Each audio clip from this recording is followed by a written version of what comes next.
सभी को नमस्ते। आज का मेरा वीडियो है नेशनल स्पोर्ट्स डे से रिलेटेड।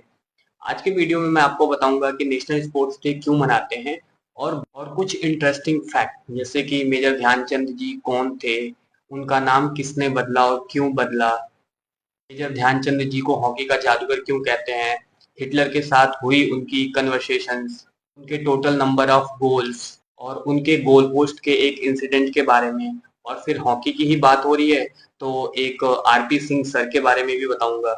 सबसे पहले हम बात करते हैं मेजर ध्यानचंद जी कौन थे। तो मेजर ध्यानचंद जी हॉकी के प्लेयर थे जिनका जन्म 1905 में प्रयागराज में हुआ था और उन्हें हम हॉकी के जादूगर के नाम से जानते हैं। मेजर ध्यानचंद का बचपन का नाम ध्यान सिंह था और वो 16 साल की उम्र में आर्मी ज्वाइन कर लिए थे और लगभग उसी समय से वो हॉकी का प्रैक्टिस स्टार्ट कर दिए थे। उन्हें जब भी फ्री टाइम मिलता था तो वो हॉकी की ही प्रैक्टिस करते थे। एक बार की वाकया है, वो रात में चांद की रोशनी में भी प्रैक्टिस करते थे जिसकी वजह से उनके दोस्तों द्वारा चंद नाम उनके नाम में जोड़ दिया गया तो उनका नाम हो गया मेजर ध्यानचंद। एक बार की वाकया है, जब नीदरलैंड में मेजर ध्यानचंद जी मैच खेल रहे थे तो हॉकी के बॉल पे इतना कमांड था उनका कि बॉल जो है हॉकी स्टिक से दूर जा ही नहीं रही थी।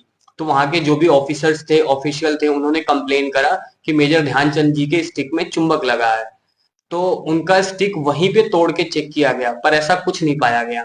इस वजह से हम उन्हें मेजर ध्यानचंद जी को हॉकी का जादूगर भी कहते हैं। इंडियन हॉकी टीम का गोल्डन पीरियड था 1928 से लेके 1936 तक। इसमें कंटिन्यूअसली तीनों ओलंपिक्स में हॉकी इंडिया टीम का गोल्ड लगा था। बीच जर्मनी के शासक हिटलर, अगर आप लोग इस नाम से वाकिफ नहीं होंगे तो जरूर यूट्यूब पे सर्च करिएगा कि हिटलर कौन था। वो मैच देख रहा था, उन्होंने मेजर ध्यानचंद जी को खेलते हुए देखा था।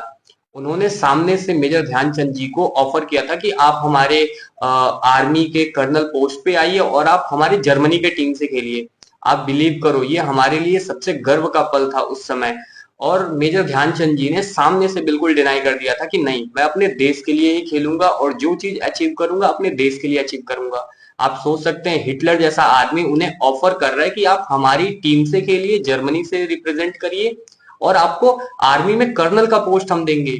आप सोच सकते हैं क्या सीन रहा होगा उस समय। उन्होंने ओलंपिक 1928 से लेकर 1936 तक 12 मैच में 37 गोल स्कोर करा है और उन्होंने ऑटोबायोग्राफी में बताया है कि 185 मैच में उन्होंने 570 गोल करा है और उन्होंने अपने एंटायर करियर में 1000 गोल से भी ऊपर का स्कोर करा है।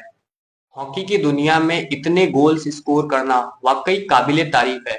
जैसे हम सचिन तेंदुलकर जी को समझते हैं क्रिकेट में, बिल्कुल वैसा ही प्लेस मेजर ध्यानचंद जी का हॉकी में है। और मैं एक इंटरेस्टिंग फैक्ट उनके बारे में बताऊं तो एक बार वो मैच खेल रहे थे तो हाफ टाइम तक हो गया था, उनकी टीम ने एक भी स्कोर नहीं करा था। उनके दोस्त, उनके साथ के खेलने वालों ने आके उनसे पूछा कि भाई साहब क्या हो गया आपको कि आप गोल नहीं कर रहे हो।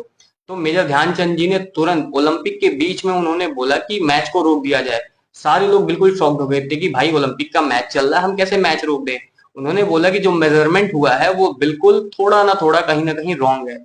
आप सोच सकते हो क्या माइंडसेट होती होगी उनकी। और बिल्कुल ऐसा ही पाया गया, जो स्टैंडर्ड मेजरमेंट होता है उससे थोड़ा सा मेजरमेंट हल्का फुल्का गलत था। इसकी वजह से गोल से स्कोर नहीं कर पा रहे थे और उन्होंने चैलेंज कर दिया था एक चलते हुए मैच में, ओलंपिक्स के मैच में, और मैच को रोकना पड़ गया था। 1936 बर्लिन ओलंपिक्स में इंडियन हॉकी टीम का गोल्ड लगने के बाद मेजर ध्यानचंद जी काफी दुखी थे। दुखी इस बात को लेके थे कि काश भारत आजाद हो गया रहता और हम आजाद भारत का झंडा फहराते, क्योंकि 1936 में भारत ब्रिटिश गवर्नमेंट के अंडर में था। क्या देश प्रेम था मेजर ध्यानचंद जी का देश के प्रति। उन्होंने हिटलर के ऑफर को डिनाई कर दिया था, उन्होंने कर्नल के पोस्ट तक को डिनाई कर दिया था। आप सोच सकते हो उस समय जर्मनी जो थी गवर्निंग बॉडी थी, very powerful nation at that time, उन्होंने डिनाई कर दिया था। और 1936 के बर्लिन ओलंपिक्स में वो चाहते थे कि हम अपने देश का झंडा फहराएं। सैल्यूट है सर आपको। जब कभी आप लोग झांसी जाओगे, फॉर्चुनेटली मैं 2 बार झांसी में स्कूली स्टेट मैच खेलने गया था अंडर 19 का।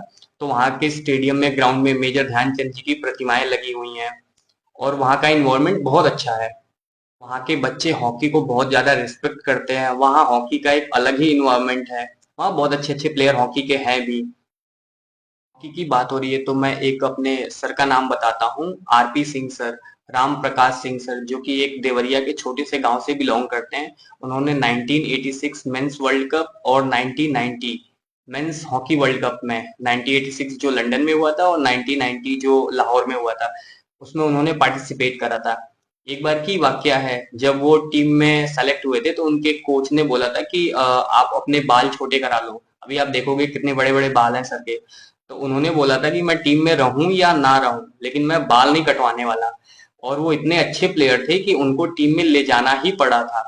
और वो करेंटली वो स्पोर्ट्स डिपार्टमेंट के डायरेक्टर हैं उत्तर प्रदेश में, और वो इंडियन हॉकी टीम के सिलेक्शन कमिटी के भी हेड रह चुके हैं। और मैं उनसे पर्सनली मिला भी हूँ। जब मैं देवरिया हॉस्टल में था तो भी बैडमिंटन हॉल में वो आते थे कभी कभी खेलने।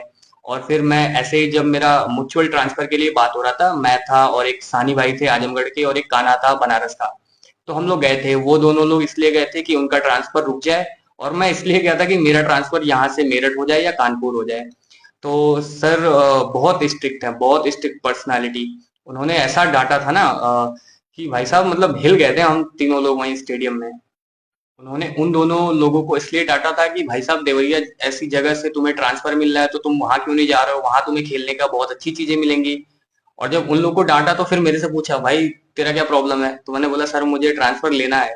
तो कह रहे हैं क्या प्रॉब्लम है, इन दोनों को ट्रांसफर रुकवाना है और तुझे लेना है। फिर सर ने वहां से डांट के हमें भगाया, बोला कि जाके अपने डीएसओ से एप्लीकेशन दो, फिर हम बात करेंगे इस टॉपिक्स पे, है ना। तो ये सारी चीजें मुझे याद है, और जब मैं सोचता हूँ तो हंसी भी आती है। छोटी सी स्टोरी मैं और ऐड कर दे रहा हूँ कि आज स्पोर्ट्स डे था, तो हम अपने स्कूल्स में भी बच्चों का पिनेकल्स का ट्रायल सिलेक्शन ट्रायल्स कर रहे थे। तो काफी ज्यादा 2-3 घंटे का ट्रायल सिलेक्शन था, तो मैं काफी ज्यादा थक गया था तो आके सो गया था। तो एक सर मुझे कॉल किए, जो हमें बचपन में ट्यूशन पढ़ाते थे, हमारे घर आके पढ़ाते थे। तो उन्होंने बोला कि बाबू आज ये स्टेडियम में और थोड़ा सा फोटो सेशन होगा, है ना। तो मैं गया था। तो एक थोड़ा सा ये चीज सोच के मुझे दुख भी होता है कि अब हमारे ग्राम सभा में एक स्टेडियम है, गवर्नमेंट इतना सारी चीजें प्रोवाइड करा रही है ना। आप लोग जानते तो होंगे, 2018 में खेलो इंडिया प्रोग्राम आया था रूरल एरिया के बच्चों के लिए। 2019 में फिट इंडिया मूवमेंट्स आया था कि all the citizens of India at least they have to do 30 minute of workout so that they can be physically fit, है ना। ये सारी चीजें तो गए थे, बस ये फोटो सेशन था कि आज स्पोर्ट्स डे है तो थोड़ा सा फोटो सेशन हो जाए।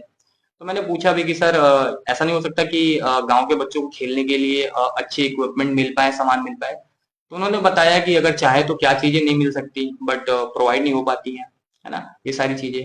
और उसके बाद स्टेडियम के बगल में एक हाई स्कूल करके, किसान इंटर कॉलेज करके, तो वहाँ क्रिकेट के बच्चे आते हैं खेलने, बहुत अच्छे अच्छे बच्चे आते हैं। और आप बिलीव करो, मेरे सीनियर प्लेयर जिनको देख के हमने खेलना स्टार्ट करा था, विनय भैया, गोलू भैया, निप्पू भैया, विनय भैया वो तो थे नहीं, गोलू भैया थे, तो वो आए थे।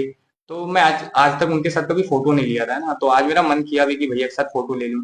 और सीनियर प्लेयर के साथ फोटो लेना वाकई में एक ऐसा फील होता है कि भाई क्या ही मिल गया, है ना।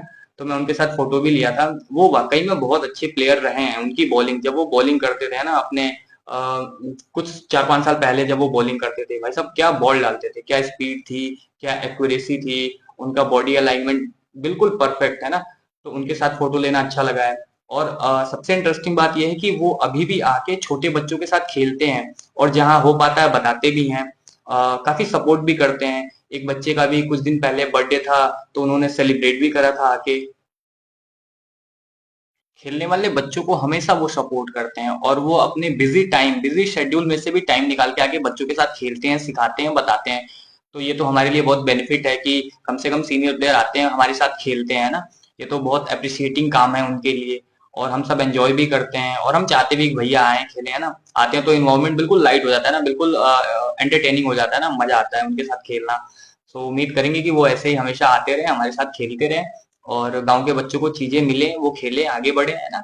स्पोर्ट्स डे है, तरह तरह की चीजें नरेंद्र मोदी जी लॉन्च भी कर रहे हैं, फंड्स प्रोवाइड करा रहे हैं स्पोर्ट्स की चीजें। वो जब भी मन की बात कहते हैं तो उसमें जरूर ये चीज वाक्य ऐड करते हैं कि फिट रहें, ओबिसिटी को दूर करें। ये सारी चीजें वो बातें करते हैं। आज के लिए सिर्फ इतना ही। नमस्ते।